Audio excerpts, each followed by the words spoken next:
Hello friends, welcome to BAFNA Cars. Today we have a MG Astor at our place. We wanted a decent audio upgrade, so this is what we have recommended. Friends, we have installed a VOCE component for the front. We have installed the VOCE coax for the rear. We have an underseat subwoofer as we do not want to lose the space of the car. And we have powered the entire setup with a APF 8.9 with VOCE. Come, let us experience the noise.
So friends, you can just see the installation. Everything is done absolutely in the OEM specifications. It is done neat and clean.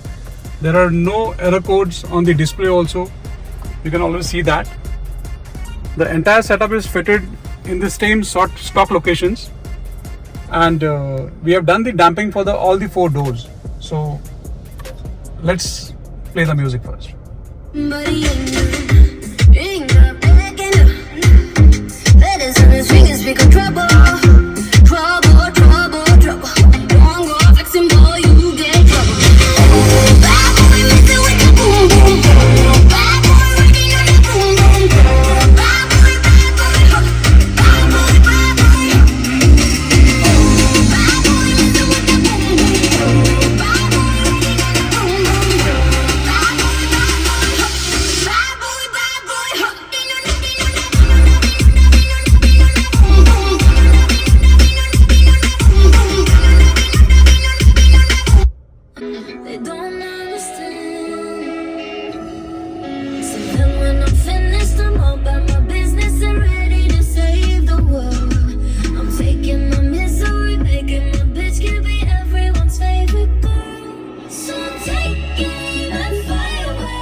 So friends, thank you for watching this video. Hope you like it. You can always share your requirement with us. We will come back with the best solutions. Thank you so much. Stay tuned for the next.